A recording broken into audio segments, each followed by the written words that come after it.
15 सितंबर 1947 को जूनागढ़ के राजा ने पाकिस्तान के साथ एक एग्रीमेंट साइन किया जिसके तहत जूनागढ़ पाकिस्तान में शामिल हो गया। तीसरी और सबसे इंपॉर्टेंट रियासत जम्मू कश्मीर थी। जब वहाँ पे हालात ठीक हुए तो वहाँ पे प्लेबिसाइड यानी कि राय शुमारी करवाई गई और लोगों से पूछा गया कि वो किसके साथ जाना चाहते हैं। कश्मीर का जो महाराजा था, महाराजा हरी सिंह, वो हिंदुस्तान के साथ शामिल होना चाहता था।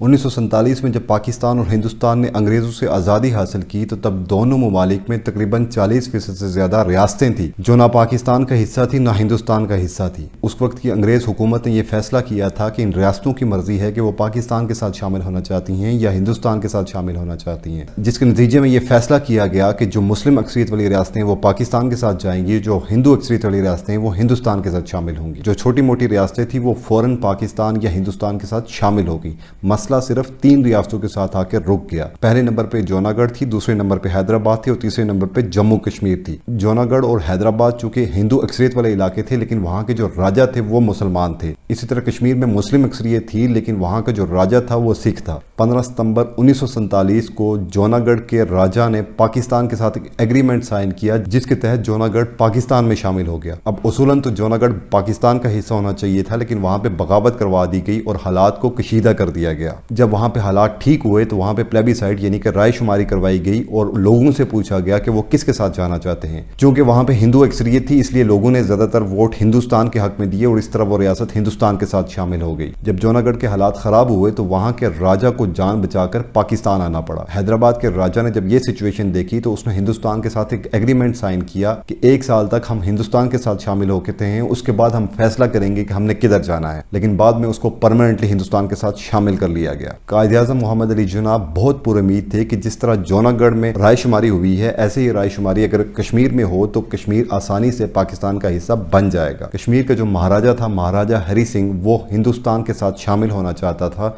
यूं तो उसके लिए फैसला करना मुश्किल था कि वो किसके साथ शामिल हो। अगर वो पाकिस्तान के साथ आता है तो ऑब्वियसली ये मुस्लिम कंट्री था, यहाँ पे उसके लिए राजा रहना मुमकिन नहीं था। अगर वो हिंदुस्तान के साथ शामिल होना चाहता तो वहाँ पे भी उसके लिए राजा रहना मुमकिन नहीं था। अब इन 2 रियासतों के दरमियान वो एक आज़ाद रियासत की भी बात नहीं कर सकता था, इसलिए उसने ये फैसला कर लिया था कि अगर कभी फैसला करना पड़े तो मैं हिंदुस्तान के साथ शामिल होऊंगा। महाराजा की फौज में मौजूद मुसलमानों को जब इस बात का इल्म हुआ तो उन्होंने उसके खिलाफ अलम बगावत बुलंद कर लिया। उन्होंने मकामी मुसलमानों के साथ मिलकर एक फौज तैयार कर ली जिसका बाद में कबायली मुसलमानों ने भी साथ दिया था। इस फौज ने कश्मीर को आज़ाद करवाना शुरू कर दिया। जब ये लोग श्रीनगर से सिर्फ 40 किलोमीटर के फासले पर थे तो तब महाराजा ने हिंदुस्तान से मदद मांगी। तब महाराजा ने हिंदुस्तान के साथ एक स्टैंड स्टिल एग्रीमेंट साइन किया जिसके तहत आर्जी तौर पर कश्मीर में हिंदुस्तान की फौजों को उतारा जाना था और बाद में जब हालात ठीक हो जाएं तो ये फौजें निकल जाएंगी। कश्मीर में जब हालात खराब हुए तो कायद-ए-आज़म मोहम्मद अली जिन्ना ने माउंट बैटन से बात की कि जिस तरह से जूनागढ़ में राय शुमारी हुई इसी तरह कश्मीर में भी राय शुमारी करवानी चाहिए। माउंट बैटन ने कायद-ए-आज़म को यकीन दहानी करवाई कि ऐसा ही होगा। कुछ अरसा तक ये लड़ाई चलती रही। उसके बाद हिंदुस्तान इस मसले को लेकर यूएन चला गया। अप्रैल 1948 में यूएन का एक रेजोल्यूशन आता है जिसमें 3 बेसिक पॉइंट्स हैं।